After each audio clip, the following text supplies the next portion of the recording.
Welcome to the Deep Dive. Today, we're really getting into something big for many of you, that first international trip as a student. We're zeroing in on the journey from India to the USA.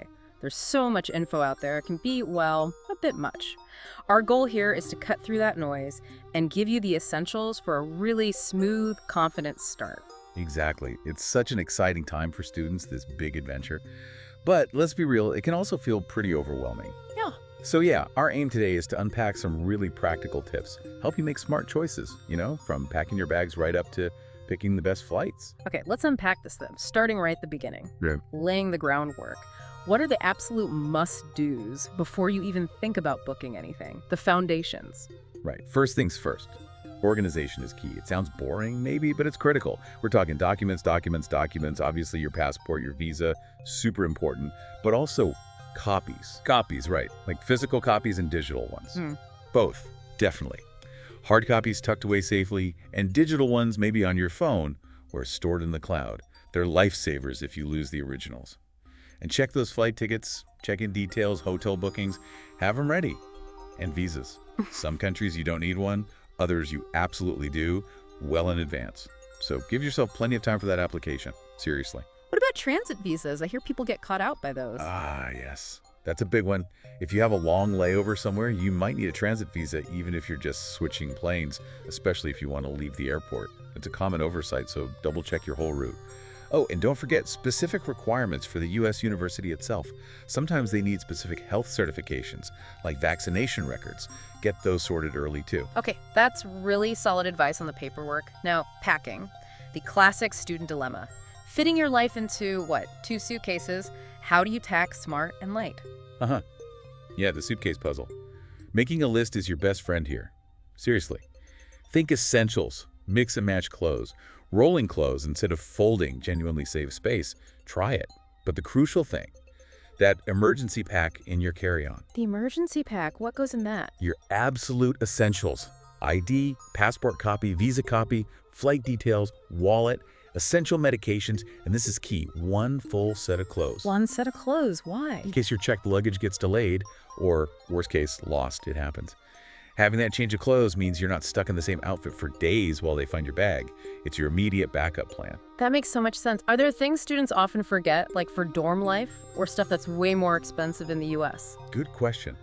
Definitely a good quality power adapter for US sockets, maybe a small first aid kit with meds you're familiar with. And yeah, certain things can be surprisingly pricey stateside, sometimes specific Indian spices or maybe certain personal care items you rely on. Pack small amounts if you can. Okay, practical stuff noted. But what if you want to bring something fragile? Like, say, a picture frame your family gave you. How do you manage that on a plane? You definitely can bring fragile things like a frame. It just needs careful handling. Wrap it really well. Bubble wrap is great, maybe some foam. And ideally, put it inside a sturdy box or case. Carry-on or checked luggage for that? Either is possible, usually. But you have to check the airline's rules. Carry-ons have size and weight limits, often around, say, 22 by 14 by 9 inches, maybe 15 to 22 pounds, something like that. Checked bags typically have a weight limit, like 50 pounds or 23 kilos, and then size limits, too. Always double-check your specific airline's policy beforehand. They vary. And remember, security will x-ray it. If it has glass or metal, they might pull it aside for an extra look. And if it's really valuable? Honestly, for something really precious or irreplaceable, consider shipping it separately. Use a good courier service. Might cost more, but it could be worth it for peace of mind. Right, makes sense. Okay, from fragile items to finances. Another big one, managing money abroad. What's the smart way for a student to handle their cash? Avoid those costly mistakes. Yeah, money management is huge. A really common mistake is just relying on your regular credit card from home. Those foreign transaction fees can add up like crazy. Or carrying too much cash. Exactly. Carrying loads of cash is just risky, right? For security, the best bet, honestly, look into a Forex card. A Forex card? How does that work? It's basically a prepaid travel card. You load it with US dollars before you leave, usually at a much better exchange rate than you'd get from your bank or definitely at the airport. Ah, so you lock in the rate. Yes, often you can lock in the rate, which protects you if the currency fluctuates. Plus, it's way safer than cash. If it gets lost or stolen, you can usually block it pretty quickly. And avoid airport currency exchange. Oh, absolutely. Rule number 1. Avoid changing money at the airport if you can help it. The exchange rates there are almost always the worst you'll find. Plan ahead, get your Forex card sorted, maybe have a small amount of cash for immediate arrival needs. Okay, Forex card, got it. Beyond the practical stuff like money and packing, what about actually researching the destination? The U.S. is huge, obviously. It is, and research isn't just about finding your university on a map. It's good to get a little feel for the place. Maybe read up a bit on the local history, traditions, cultural nuances, learning just a few basic phrases, even simple things like, hello, thank you, please, shows respect. Even in an English-speaking country, it's appreciated. And local laws, anything specific students should be aware of? Definitely check local laws. Things like rules about public conduct, maybe dress codes in certain situations, and definitely alcohol consumption laws, which vary a lot state by state and are often stricter for under 21s. Just knowing these things helps you avoid, accidentally stepping on toes or making a mistake. It makes the transition smoother. Right, avoiding accidental mistakes. And the final piece of this prep puzzle, travel insurance. Is it really that necessary? Absolutely, 100%. Think of it as your essential safety net. What if your flight gets canceled last minute? What if you get sick or have a minor accident? Medical care in the U.S. is expensive. I've seen students arrive without it, have a small issue, and it just adds so much stress to an already big adjustment. Plus, some universities actually require you to have proof of health insurance to even enroll. So it might even be mandatory. It often is. So it's not just a nice to have, it's often a must have. And make sure it covers what you need. Medical emergencies, lost baggage, trip cancellations. Tailor it to your plans. Okay, groundwork covered. Documents, packing, money, research, insurance. Now, the big one for many students, finding that affordable flight to the USA. This is where it gets tricky, right? It can feel like a maze sometimes, yeah. But there are definitely strategies. Timing is probably the single biggest factor. When's the best time to book, generally? Usually that sweet spot is around 2 to 3 months before you plan to fly. Airlines tend to release their better fares in that window. Booking too early or too late can often cost you more. And the day of the week matters, too. It really does. Flying midweek, like on a Tuesday or Wednesday, is almost always cheaper than flying on a Friday, Saturday, or Sunday. If your dates are flexible, play around with that. Also, think about the season. Flying during off-peak times, generally February to April or September to November, will usually get you lower fares than during the summer rush or holidays. So if your semester starts in, say, August, try to get your booking done by May or June. Okay, timing is crucial. What about tools? There's so many flight comparison websites out there. Which ones are actually helpful? Yeah, don't just check one site or one airline. Use the comparison tools. Skyscanner is great because it lets you see prices across a whole month, which really highlights those cheaper days to fly. Kayak is good too. They have price alerts, so they'll email you if a fare changes. And they even offer price predictions, like whether prices might go up or down. Oh, predictions, that's interesting. Yeah, it's based on historical data. And Google Flights is super user-friendly, great for tracking prices and exploring different date options easily. Using these tools together gives you a much better picture. Can it really save you much? Like tangible savings? Oh, definitely. For example, just by shifting your departure date by a couple of days on Skyscanner, maybe flying Delhi to New York, you could easily save, say, $5,000 or even more sometimes. It adds up. So flexibility is the name of the game then. Dates. What else? Airports. Be flexible with airports if you can. Sometimes flying into a slightly smaller or less busy airport near your final destination can be way cheaper. Like instead of JFK in New York, maybe Newark? Exactly. Or maybe flying into San Jose instead of San Francisco if you're heading to the Bay Area. Yeah. Check the costs, including ground transport from the alternate airport, but it can often work out cheaper overall.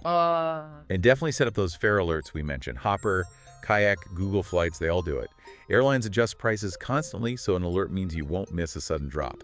Okay, makes sense. Now, the layover question. Direct flights sound easier, faster, but are flights with layovers always bad? Not at all. In fact, flights with one or sometimes even two layovers are often significantly cheaper than nonstop flights. That's a major way to save money. But the extra time? Well, yes, it takes longer. But sometimes a long layover can be a bonus. If you have, say, 8 or 10 hours, you might have time to quickly explore another city. Some airlines even encourage this. Like who? Turkish Airlines is famous for it in Istanbul. If you have a long layover, they sometimes offer free hotel stays or city tours. It turns the travel time into a mini trip. Worth looking into if you have the time. That's a cool perk. What about loyalty programs? Worth signing up? Absolutely. Join the frequent flyer programs for the airlines you might use, like Air India's flying returns or the programs for major international carriers. Even one long-haul flight earns you points, which can mean discounts on future travel. And if you happen to have access to a travel rewards credit card, using that for your flight booking and other expenses can really rack up points quickly, potentially leading to big discounts or even free flights down the line. Are there any, like, more creative ways to find cheap flights? Things people might not think of. Yeah, a couple of things. You could investigate split tickets. That means booking separate flights, maybe India to a major hub in Europe or the Middle East, and then another separate flight from there to the US. Sometimes this can be cheaper, but it's riskier if one flight is delayed. You might miss the next one. Okay, higher risk, potential reward. Right. Also, sign up for airline newsletters. They often send out sale alerts directly. And there are websites like Secret Flying that track error fares, basically. Yeah. Mistakenly publish cheap prices. You have to be super quick to book those, though, and they can sometimes be canceled. And booking on regional websites or paying in different currencies, does that work? Sometimes. Maybe. It used to be a more reliable trick. You might occasionally find a slightly better deal booking on an airline's website for a different country or paying in a weaker currency. But you need to check carefully. Factor in potential foreign transaction fees on your card and make sure the airline actually allows it. It's less common now, but occasionally worth a quick check. Okay, so we've covered general flight hunting. But what about specifically for students? Lots of airlines mention student deals. What's the real story there? This is super important because student offers can seem great, but the details matter, especially for U.S. travel. First, eligibility. You usually need to be within a certain age range, maybe 12 plus or 18 plus, depending on the airline. And prove you're a student. Yes, definitely. You'll need a valid student ID card or maybe an official university acceptance letter, and you have to be enrolled full-time usually. Now let's look at some specific airlines flying India to USA. Air India, being the national carrier, often has special discounts for students on international routes. Discounts and anything else. Baggage. Yes, often enhanced baggage allowance, which is huge for students moving abroad. And sometimes things like one free date change, which adds flexibility. They might even offer extra discounts if you pay using UPI, India's digital payment system. Their age limit for international student fares is usually around 12 to 30. Okay, Air India sounds like a good baseline. What about the big Middle Eastern carriers? Emirates. Emirates often advertises student discounts, maybe up to 15% off economy fares. You usually need a promo code like student and need to book within certain travel dates, like say before September 30th, 2025, just as an example. They also talk about flexible changes and Wi-Fi for their Skywards members. But there's always a but, isn't there? Often, yes. The really critical detail with Emirates for students flying to the US or Canada is baggage. While they offer enhanced student baggage on many routes, their policy explicitly states that for journeys to or from Canada and the USA, their standard baggage rules apply, not the extra student allowance. Wow, okay, that's a huge difference. Easy to miss that. Very easy. Yeah. So if extra baggage is your priority, Emirates might not be the best student deal for the US route, despite the fare discount. Their age range is typically 16 to 31. Right. What about Etihad? Another popular choice. Etihad advertises student discounts too, like 10% off economy, 5% off business. But again, read the fine print. Their official policy clearly says that Canada and the US are not included in that particular student discount offer. Seriously, so no Etihad student discount for US flights? According to their current stated policy, no. Eligibility otherwise is typically 18 to 32. International student status, valid ID or acceptance letter, and you need to be an Etihad guest member. So always verify directly for your specific route. Okay, this fine print is crucial. Let's switch to Qatar Airways and Singapore Airlines. How do they stack up for students going to the US? Qatar Airways has a dedicated student club loyalty program. It's quite good, actually. You get progressive discounts, starts at 10% off your first booking, that increases up to 20% as you fly more. And perks beyond the discount. Yes, good perks. Increased baggage allowance, which does usually apply to US routes, complimentary Wi-Fi on board, often 2 free date changes, and even a loyalty tier upgrade when you graduate. They also promote their Doha hub for efficient connections. That sounds pretty comprehensive. And Singapore Airlines? Singapore Airlines offers 10% off certain fare types, Economy Light, Standard, Premium Economy, if you join their KrisFlyer program and verify your student status online. They also generally include extra baggage allowance and 1 free date change. They're known for good service too. Are there any others? Other airlines worth checking for student deals to the US? Definitely. The Lufthansa Group Airlines, Lufthansa, Swiss, Austrian, often have student fares. You need to check their specific conditions. And Turkish Airlines is another one to look at closely. Turkish Airlines. You mentioned them for layovers. Yeah, and they often have competitive student pricing too. Plus, they get frequently mentioned by travelers for good food, comfortable seats, decent entertainment, good legroom, and often a generous baggage allowance, like 30 kilograms, even on connecting flights. Their Istanbul airport hub is also very modern. So, lots of options, but you really have to dig into the specifics for U.S. travel. Exactly. It comes down to weighing the options. Is a slightly bigger discount more important, or is that extra baggage allowance the clincher? Do you prefer shorter travel time, or are you okay with a layover if it saves money or offers perks? These details, the tiny differences, can really shape your first experience. Wow, we have definitely covered a huge amount of ground today. From getting all those crucial documents and finances sorted right through to the nitty-gritty of finding the best student flight deals. Yeah, and remember, this first international trip is a massive step. It should be exciting, not just stressful. Taking that bit of extra time to understand the documents, pack smart, handle your money wisely, and especially navigate the flight booking process. It can make all the difference. It turns something potentially overwhelming into a much smoother start to your amazing journey. When you're looking at those economy flights to the USA, really focus on the baggage allowance details and the exact terms of any student discount for your specific destination. And always check the airline's own website, right, for the latest info. Always. That's the most reliable source for the current official student offers and policies. Things can change.